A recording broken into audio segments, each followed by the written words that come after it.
Oh yeah, no, we couldn't script it at all. Well, no, I mean it's the title. Because if I read the title by dyslexia, it's Weird Wednesday, but it's Wired Wednesday. It is Wired Wednesday.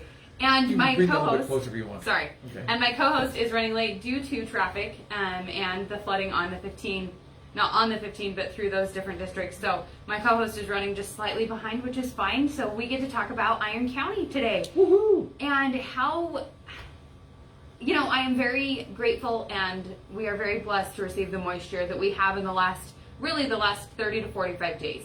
We have received an incredible amount of moisture for being a high desert area. And I felt sick coming in today, knowing that I have clients and friends and family in those different areas that have flooded out or are experiencing flooding this morning. And I feel helpless. And that's something that I hate feeling. And you gotta scoot closer, Chantry. We gotta cozy up. The 6-foot rule doesn't really apply here. You know what I really appreciate about this, and I can't quote scripture exactly, but there's a scripture that in effect says when things like this happen, you have a choice. You can either get through it, muddle through it, or you can turn around and curse God and die.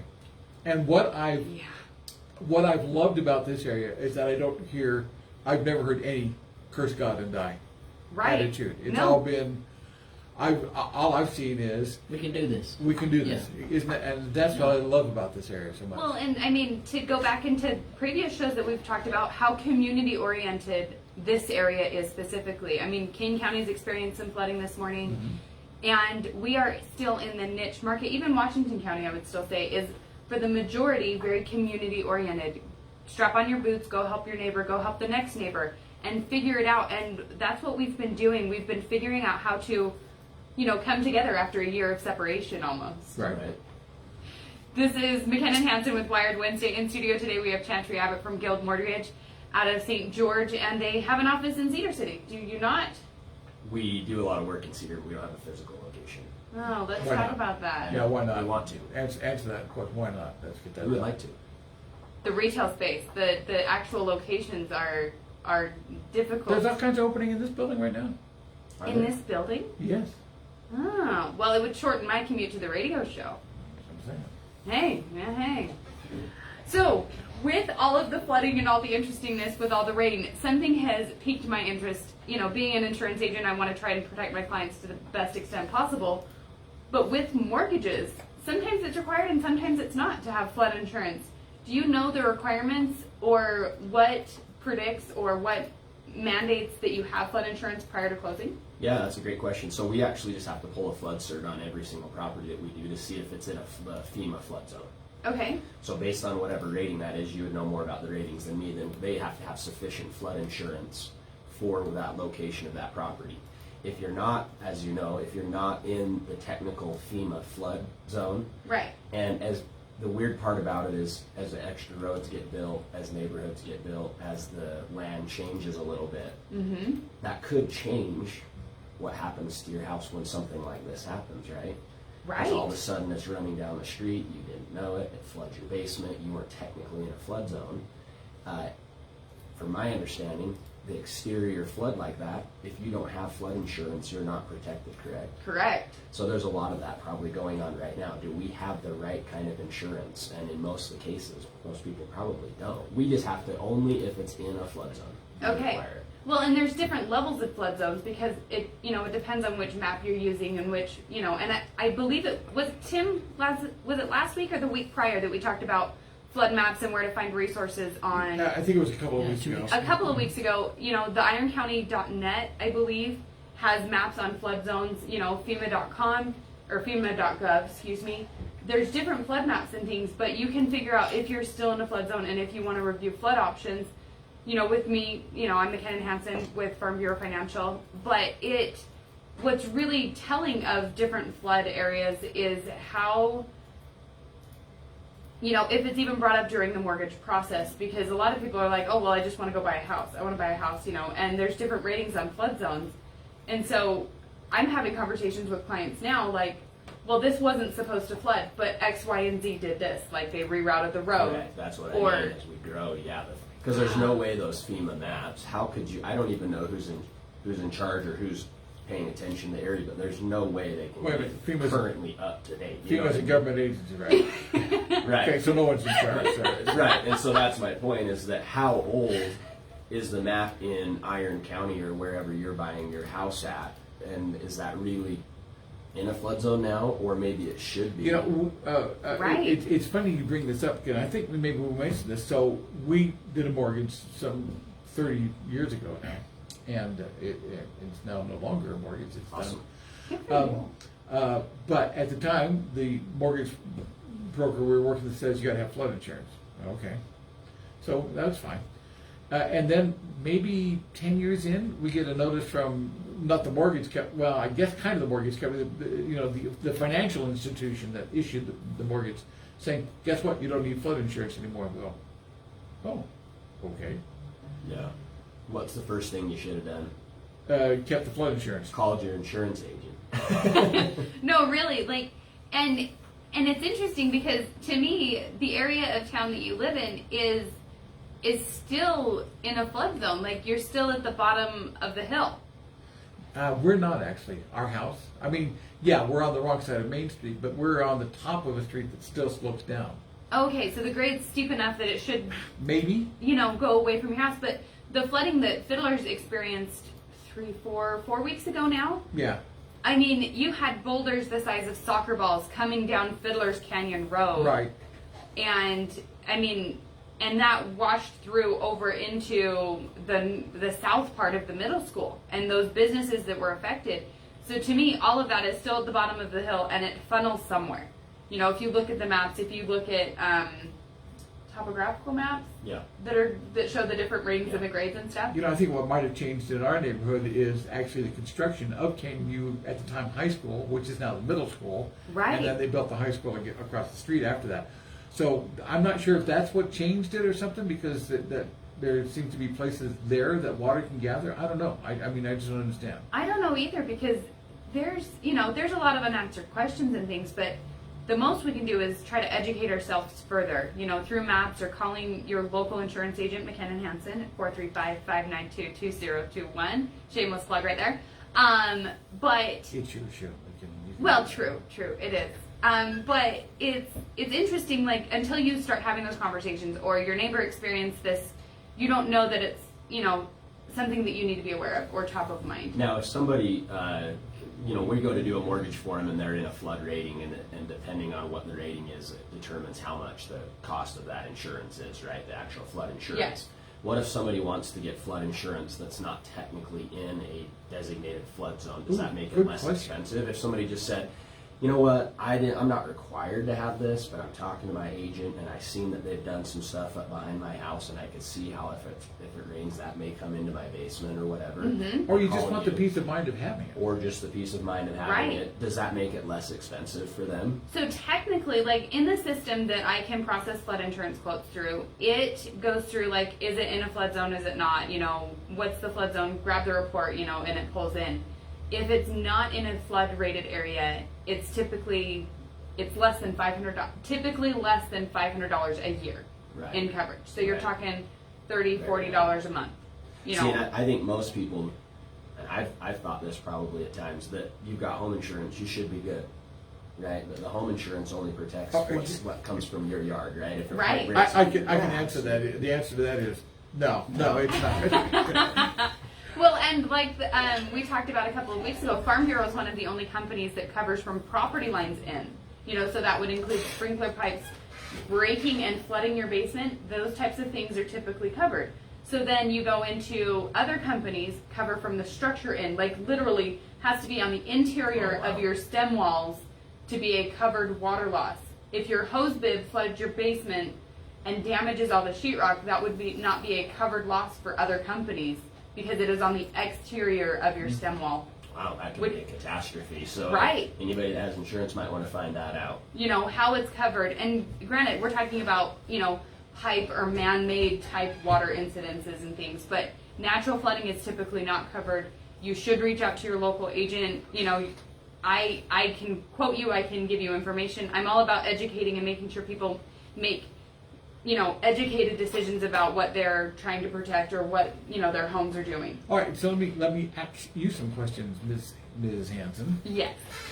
So if you had flood insurance and flood comes, does it to protect things like furnaces or water heaters or washers and dryers that are often in basements that can be rendered useless after a flood? There is a content-specific coverage that is on the policy. So that line would be inclusive. You know, I am not a claims adjuster, I am not an underwriter, but the line is sold as such, you know, that contents are covered. So that would be anything that can be moved out of the house. Okay. Those types of things would typically be What about a covered. brother-in-law? Because I can't get mine out of his. Well, that's a whole nother Okay. different type of insurance policy, you know. A day at a time, though. So, Chantry, sorry, not to, you know, get too far off on the flood insurance. What's going on with mortgages? I Tell think us. this is important though because it matters to your mortgage. What if you've got a mortgage and it floods, the house floods, then what? You know, that's a huge deal. So anyway, I think the hot thing right now is just flat out affordability, right? Are we getting so outrageous from an affordability standpoint in Iron and Washington County that it just doesn't make sense? That's what I think a lot of people are wondering. Yes. I've even asked the question because home prices have gone up so much. We've actually seen, luckily, we've started to see some tapering of that a little bit. It doesn't feel crazy. It feels like high prices went up, but it doesn't feel like there's this crazy overbidding, out of control frenzy. I think I haven't known the exact numbers, but a part of it that controls the frenzy of buying existing homes is that it's so difficult to build a new home right now. Getting lumber, getting all the materials. So it's like if you can't really build a home, and then it makes the homes that are currently there more valuable and more people are going to want them. So I think that was part of it. So it was like a perfect storm of all that. Okay. We've seen that slow down. I was actually even with I was with a builder and he's a builder and a framer yesterday, and I'm going to mess up the numbers, but it was pretty close to this. He went to one lumber place and they were quoting him $65 for a sheet. He ended up getting, I shouldn't even say the name. He ended up getting the package of lumber from Home Depot at $25 a sheet. Oh, really? So there are they must have a big supply that they're trying to get rid of, or that's the only reason that price would be that low, which Right. is awesome, right? We need it to get normal. Right. I'm a little worried about the shutdown and stuff. Are there going to be more places shutting down again? Because it kind of seems like maybe that's a little bit of a trend. Oh, I hope yeah. not. I would hate to think that we're going to be in this shutdown, ebb and flow, supply and demand, can't get this, can't get that, you know, cyclicalness. Oh my. Well, and that's incredible that the box store was able to offer that. I feel bad for the other supplier. Because that was a local supplier that they probably just had a certain supply, and that was that. Well, and if they bought it at 55 and they're just trying to, you know, get rid of it, you know, at a slight profit to cover their overhead, you know, there's a lot of complications with that. So I have a question for you about mortgages and things like that. I hear that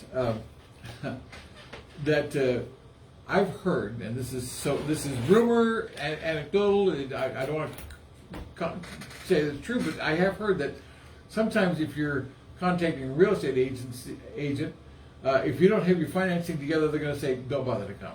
Have you heard anything like that? You should, if you're getting financing, you should start with the mortgage company. Because you have, I mean, what are you going to go look at if you don't know what you qualify for? If I'm selling my home, there's no business in me letting somebody into my house that hasn't gotten pre-approved and isn't serious, right? This isn't a parade of homes. This isn't an open house. This is for like selling your house. It's not fun to have people that you don't know coming into your home, and the real estate agents need to pre-screen these folks a little bit and not just meet them at the house and let them in, and who knows who or what they are. You kind of need to do a little bit of protecting the seller and their family and their house, I think. And so I think that you should absolutely, whether you pick the agent or not, what the agents need to do is say, excited to help you. First step is you need to get your financing in order so then we can actually be serious. We're looking at the right price range. We're not wasting a seller's time of them getting their family out of the house. And Guild Mortgage is that person to go to, right? We hope so. Yes. But Another shameless plug, but again, You know. so on the affordability though, what's really, really interesting, and I think we've had a really weird dynamic happen, is that the most affordable housing has ever been in the history of the United States is about 2010. That And makes it's sense. because prices were insanely low because of the market crash. Interest rates were still historically pretty decent. When I say decent, they were probably 5%, which Right. that other than the last handful of years, that was incredible. So it was the most affordable housing has ever been ever.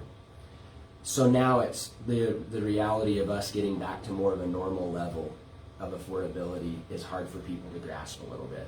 So I've got this chart, and maybe we'll share it because you posted Yes. this on Facebook and stuff. Yes, please. I've got this interesting chart that they're looking at every 5 years, and they're thinking in terms of, obviously we've had inflation, Yes. considering home prices and considering interest rates. They're looking at a mortgage payment as relation to income, inflation, that kind of a thing. Right. The most affordable time, so this specific chart goes back to 1975. Okay, so 1975 to 2020. We are still like in the third or fourth most affordable time in that time period ever, and obviously prices went Wow. up, but a big part of that is because interest rates are still so low. Right. Your buying power is more with less, Yeah, basically. yeah. So I mean, if interest rates went up to 5% instead of say 3%, then that affordability number is going to change, and it's going to be impacted a lot more than even the price of the home's going to impact it. So if rates go from 3 to 5, that's about a 20% increase in somebody's payment. So for houses to jump 20% in price would be pretty drastic. That's maybe what they did this year. Right. So I still, it's even a weird thing for me to see, right? To see that affordability, because it's like I'm used to 2010. Right. If you look back, the least affordable time was like 1980 to 1990, was like 30 or 40% more expensive than it is even now. So the affordability is surprisingly. And that's still based on pretty a good. part of your on your mortgage as a percent of your income, right? Correct, yeah, adjusted for inflation, right? So That's it's incredible. still pretty amazing. Now, I think this is all opinion. There was some stuff going on March, April, May that was kind of a panic frenzy. We were having people list homes at 400,000, and they picked 400,000 because their real estate agent probably got with them or whatever they did, and they kind of determined that was probably the fair market value. Right. This crazy bidding frenzy would happen, and they'd sell the house at 440 when they listed it at 400. I don't think, this is again opinion, I don't think the value of that home was ever 440. I Right. think because of the frenzy, it got a little wild. I think the value of the home really is 400, and it was probably like 360 at the end of last year because I think we're a little bit low. Right. We're behind. The appraisers are behind 6 Yeah. months or something. Correct. So it just seems like, from what I'm seeing now, things are, there's still low inventory, right? So to be a buyer, it's really competitive. You're probably going to get into a situation where if you're in the average price range, you're going to be competing with multiple offers. Right. But we're not seeing crazy stuff like paying $40,000 over, waiving, because that was the thing I didn't like to see. I've done mortgages 15 years, and there are financing deadlines, there are home inspection contingencies, there are appraisal contingencies to protect the buyer from buying the wrong house, from overpaying. Right. Right. The crazy frenzy that was going on in the spring is people were waiving all those to get their offer accepted, and that just shouldn't be the case. Because then that puts a buyer in this horrible situation where the seller has all the control. And my. that's not a safe place to be, and it was the only way to get offers accepted, so people were like in this craze doing it. The last 2 or 3 months we have not been seeing that, which is great. Right, which is the change in the market and the change in the ability, to buy and purchase and different things. Chantry, we are almost out of time. Is that a 53 that I see on your clock? It is. Chantry, how do we get a hold of you? Yeah, shoot us a call at 435-674-1090. Thank you so much, Chantry, for joining us, Yeah. talking from flood to interest rates to buying and purchasability. Yeah, and if anybody's driving that freeway, it might be getting a little better, but it was about 55 miles an hour from probably Canaryville to Cedar. Oh my, so standing water, traffic. There was a couple wrecks. Few wrecks. So Oh my people were gosh. driving pretty slow. Everybody out there, please stay safe.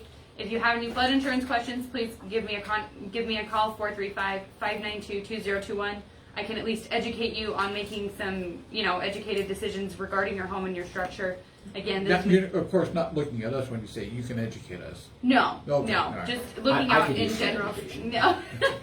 This has been McKenna Hansen with Wired Wednesday, your local Farm Bureau financial agent, 435-592-2021. Thank you so much, guys. MJ, have yourself a great week, okay? Yes, you do, and stay dry, sir. I'm always dry. Well, not these days, actually. I'm getting old. All right, MJ, have a fine time, and thanks for the hate.